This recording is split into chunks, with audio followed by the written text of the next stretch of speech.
Saya kira kalau antum bilang tadi tentang kisah cinta tidak berlebihan, karena itu memang puncaknya cinta saya kira. Kenapa? Karena cintanya kepada Rasulullah Allah dan Rasulnya membuahkan rela meninggalkan keluarga dan lain sebagainya, bahkan rela meninggalkan istri yang pada saat itu masih berbulan madu, langsung memenuhi panggilan dari Allah dan Rasulnya. Saya kira itu puncaknya cinta, karena puncaknya cinta.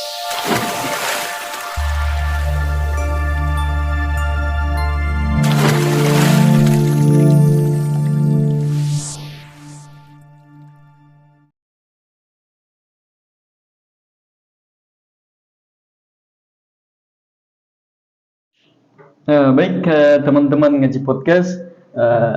Assalamualaikum warahmatullahi wabarakatuh. Waalaikumsalam warahmatullahi wabarakatuh. Baik, kembali lagi bersama kami di Ngaji Podcast, yang dimana kami akan menceritakan ya bagaimana pandangan para pemuda tentang indahnya Islam itu. Termasuk di depan kita sudah ada teman-teman kita yang bergelut di medan itu ya, di dakwah, yaitu Bang Armat. Jadi Bang Armat ini orang Banggai ya. Iya. Sulawesi mana itu Bang? Sulawesi Tengah. Sulawesi Tengah. Banggai, tepatnya di Banggai Kepulauan. Kalau lu sama Banggai sama lu itu beda ya? Kalau Sulawesi Selatan. Oh, Sulawesi Selatan. Oh iya. Banggai itu Sulawesi Tengah. 2 jam iya. Ya perjalanan agak jauh, maksudnya masih ya beda antara lu sama lu Banggai. Iya. Banyak sekali orang yang berpandangan bahwa lu sama lu itu satu. Beda. Provinsinya beda. Iya. Ya. Dulu saya itu pas pulang kampung, kan saya dari Bima ya. Bima. Tunggu dulu.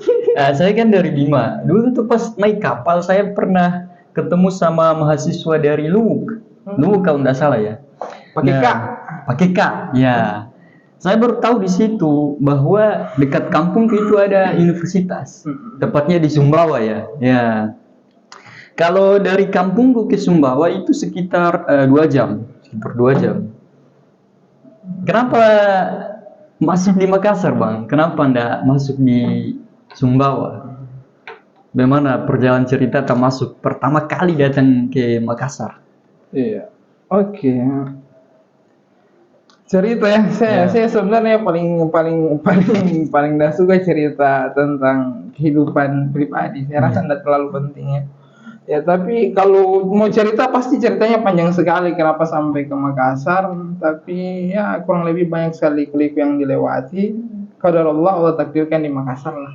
Tapi banyak sekali yang dilewati, mulai dari dramanya bagaimana memilih kampus pada saat itu, yang banyak sekali obsesi masuk kampus negeri itu lebih bagus dan lain sebagainya. Kan begitu yang dibangun, paradigma berpikir yang dibangun oleh teman-teman pada saat itu ya. Kalau masuk kampus negeri itu luar biasa, maksudnya ada value tersendiri ya, seperti itu ya. Tapi kembali lagi ya, ketika kita mulai mendewasakan pemikiran dan ternyata di balik negeri itu ada positif negatifnya, di balik swasta pun ada positif negatifnya, sehingga itu selain takdir Allah Subhanahu wa taala yang mengantarkan kami ke situ, ada ikhtiar-ikhtiar yang kemudian kami tempuh sehingga sampai di sini. Betul.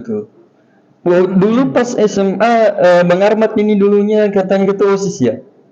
Iya, alhamdulillah sempat dia dipercayakan, diamanahkan di sekolah sebagai ketua OSIS ya. 2 periode, enggak 3 periode.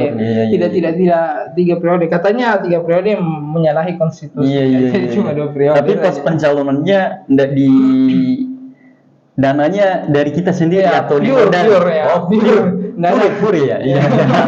Biar nggak ada main politik pada saat itu ya. Pemilihan oligarki ya. Politik tidak ada. Sekedar ya gitu. Maksudnya kita saat itu mencalonkan dan dipercaya, alhamdulillah. Tapi pas pencalonannya kelas berapa itu? SMA di kelas 1 saya masuk pertama. Berarti ijazah SMP-nya asli. Asli ya. Aduh. Iya asli ya. Lanjut. Saya kelas 1 sudah begitu masuk.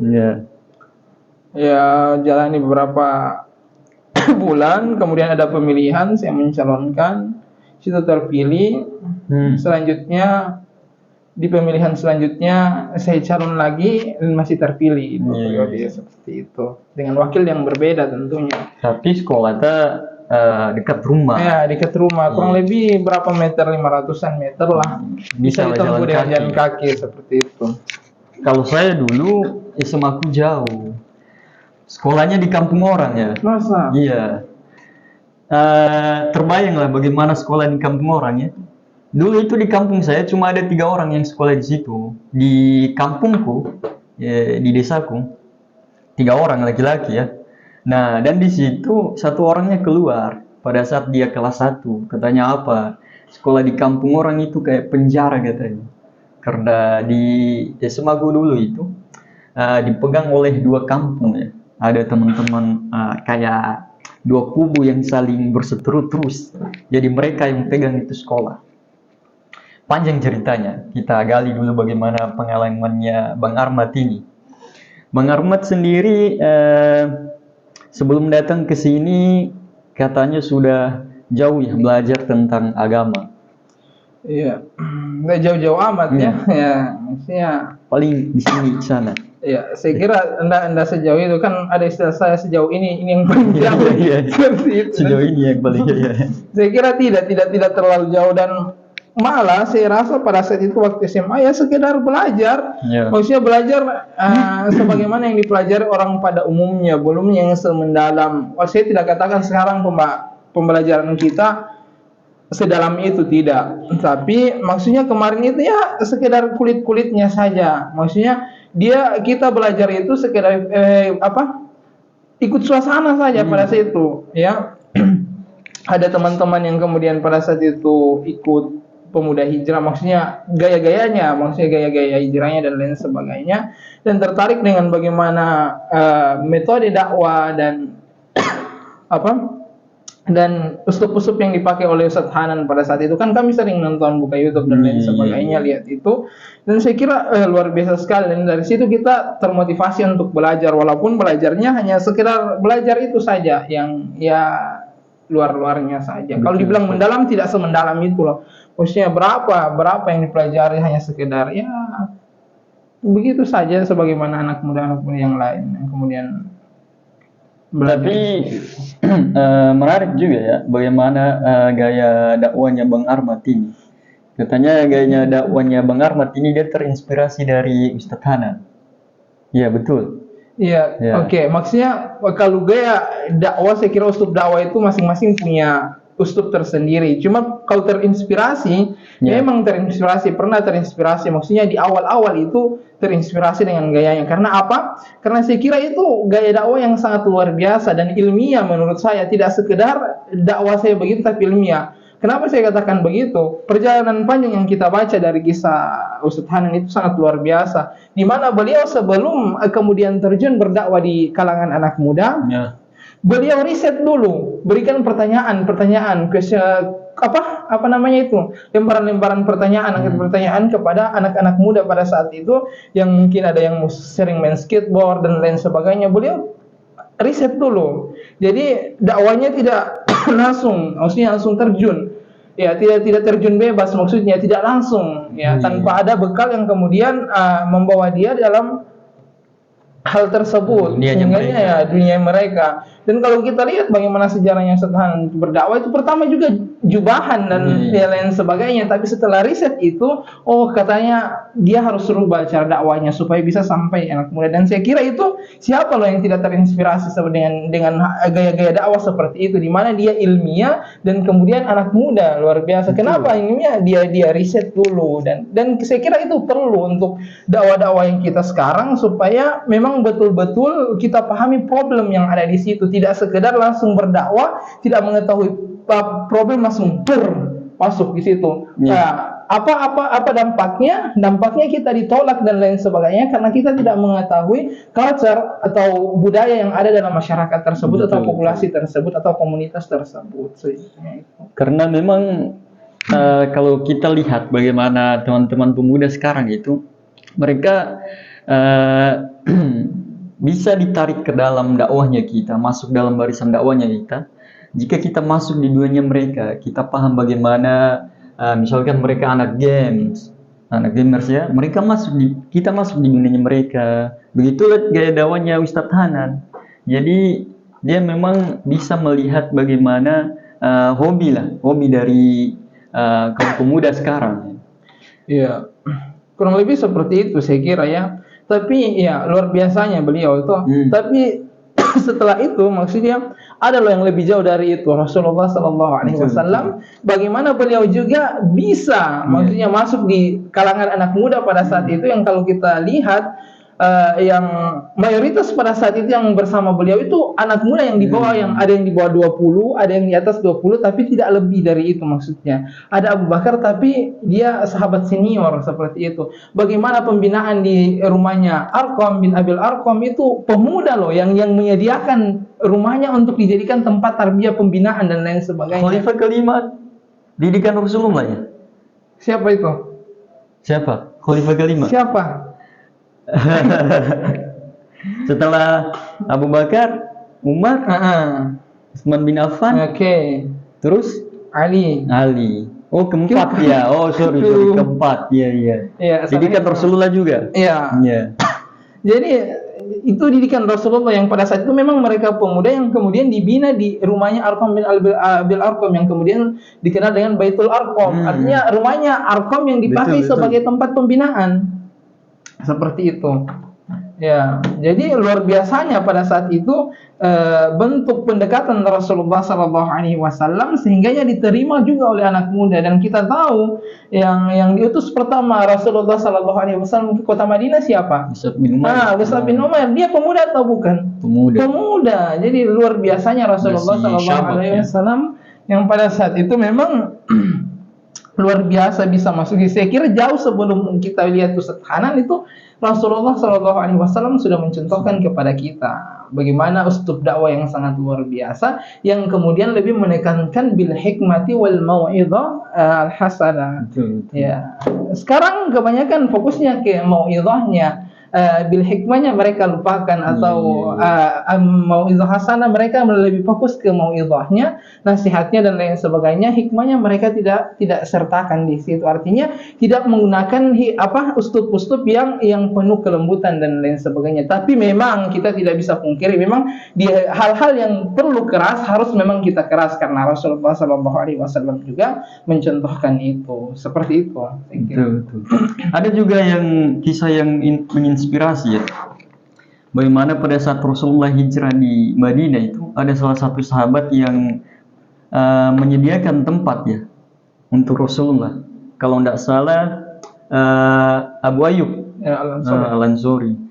Ini juga saya pikir pemikir ini. Bagaimana dia melihat hadisnya Rasulullah ya. Tentang penaklukan Konstantinopel, Masya Allah. Bahkan jasad beliau dikuburkan di depan itu waktu itu. Bahkan di suatu riwayat itu diungkilkan bahwa beliau juga menyuruh para sahabat, kalaupun dia mati di medan peperangan, bawa jasad saya, supaya saya masih bisa merasakan bagaimana masih bisa, kalau tidak salah masih bisa mendengarkan bagaimana pedang yang bertarung pada saat untuk pembebasan Konstantinopel pada saat itu. Dan saya kira luar biasa, kisah yang sangat luar biasa Abu Ayyub Al-Ansari dengan tubuh yang pada saat itu yang tidak muda lagi setelah kematian Rasulullah Sallallahu Alaihi Wasallam, namun tetap percaya dengan hadis yang diucapkan oleh Rasulullah Sallallahu Alaihi Wasallam, kalian akan bebaskan Konstantinopel. Dan itu saya kira itu yang spirit yang perlu dibangun lagi oleh umat Islam saat ini. Kenapa? Karena saya kira kita banyak menghafal hadis-hadis Rasulullah Sallallahu Alaihi Wasallam, tapi untuk meyakininya saya ragu begitu. Maksudnya mereka untuk penanaman implementasi dalam kehidupan saja mereka ragu seperti itu.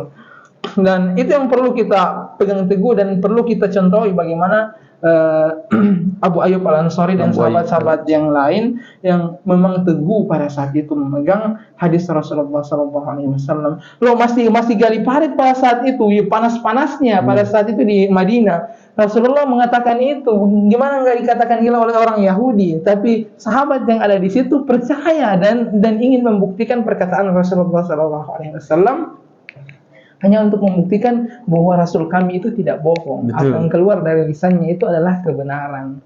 Itu yang perlu kita bangun pada saat ini, luar biasa. Kayak hadis apa lagi itu bang tentang bisyara Rasulullah penaklukan Rom. setelah Konstantinopel Ya. Rom. Ya. Ini yang menjadi kalau diskusi teman-teman di luar itu Masa? ini sesuatu yang utopis katanya, nggak mungkin terjadi.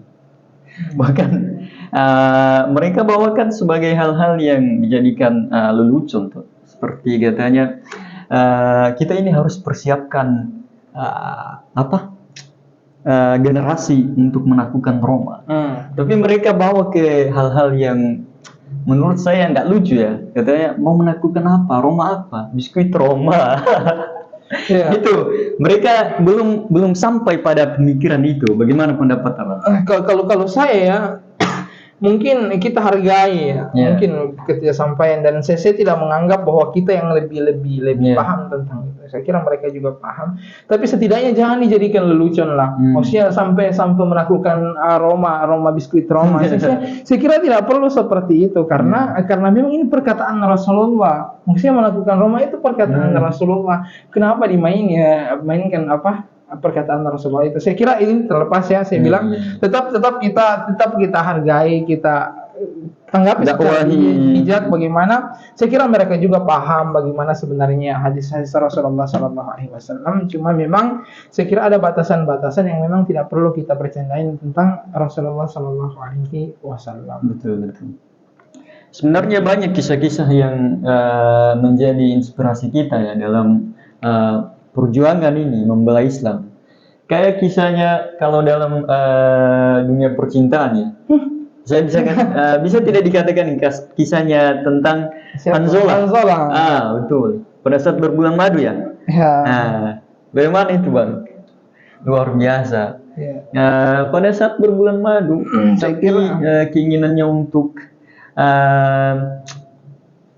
menempati atau hadir dalam panggilan jihad Rasulullah, dia rela melepaskan pelukan istrinya ya. Ya, saya kira kalau antum bilang tadi tentang kisah cinta tidak berlebihan, karena itu memang puncaknya cinta saya kira.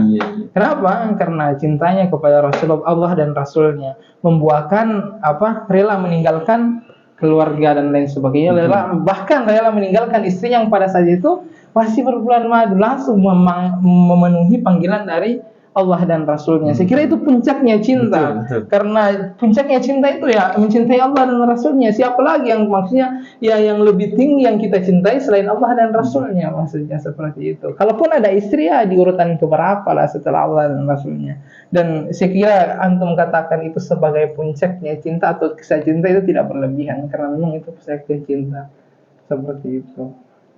Bahkan di suatu riwayat itu dikatakan Hanzalah radhiyallahu anhu ini dia dimandikan oleh bidadari malaikat, luar biasa. Ya. Antum mau seperti itu? Saya kira siapa yang tidak mau ya? Semua pemula pasti mau. Semua yang mengaku muslim pun, bahkan yang orang-orang yang muslim yang jauh tidak kenal maksudnya agamanya, tetap mau yang seperti itu. Cuma ya kembali lagi yang membedakan kita dengan mereka ya actionnya. Untuk mendapatkan itu apa yang kita tempuh seperti itu.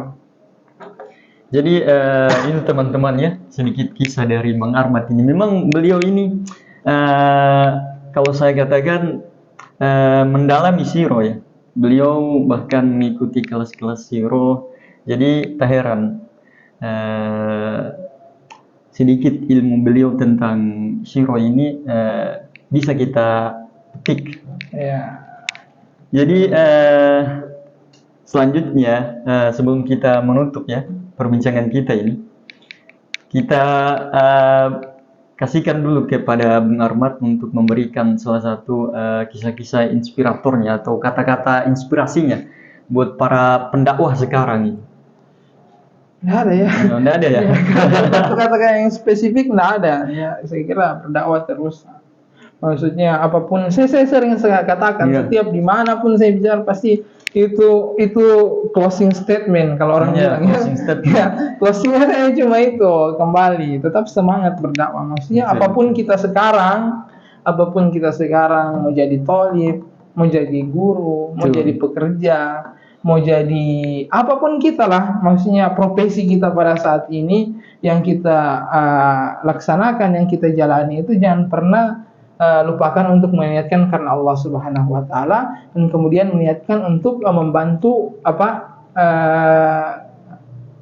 membantu Islam. Artinya Islam itu tinggi dan tidak perlu. Tapi maksudnya supaya bisa dengan adanya kita, maksudnya ada sumbangsi yang diberikan untuk kita bisa lihat kejayaan Islam itu kembali. Maksudnya kalau kita tidak sempat, minimal anak cucu kita ke depannya bisa melihat bagaimana Islam itu luar biasa, Islam itu tegak kembali, dan Islam itu bisa dinikmati oleh seluruh umat Islam yang ada di, bahkan bukan cuma umat Islam, tapi semua orang yang ada di muka bumi ini. Bahkan itulah saya kira terwujudnya bagaimana yang dikatakan dengan Islam rahmatan lil alamin, sehingganya Islam itu benar-benar memberikan yang terbaik, dan saya kira tidak diragukan lagi karena sejarah telah menjawab itu, dan kita juga tidak perlu terbuai dengan sejarah, tapi itu jadikan motivasi kita untuk bisa menempuh hal-hal yang seperti itu dan menghasilkan kesuksesan atau kejayaan Islam yang akan datang. Mantap. Makanya saya dalam tulisanku itu, setiap dalam tulisanku itu saya pasti menulis kalau dalam kalau dalam rubrik perjuangan ya, saya pasti tulis di ujung itu kebangkitan Islam itu sudah pasti karena bicara Rasulullah itu tak mungkin bohong ya. Karena saya menulis mengatakan di dalam tulisan itu kita pemuda itu sudah diberikan jalan, sudah diberikan gambaran oleh Rasulullah bahwa kebangkitan Islam itu sudah nyata di depannya. Tinggal tugas kita sekarang itu jadi pejuang kebangkitan Islam atau penghambat kebangkitan Islam ya. Pastinya kita mau jadi pejuang sama-sama ya, tapi tetap pada koridornya, maksudnya tetap kita berjalan, kita on the track, maksudnya tetap di jalannya tanpa ada ya penyimpangan dan lain sebagainya. Ya terpeleset sedikit itu wajar. Yang penting jangan langsung berhenti karena masih panjang jalan yang akan kita tempuh. Seperti itu. Baik teman-teman ngaji podcast. Panjang ya, sudah berapa menit? Setengah jam kita berbicara ya. Nanti lain waktu mungkin nanti kita bahas diskusi lagi. Baik teman-teman sekalian, terima kasih sudah menyaksikan kajian kita di Ngaji Podcast.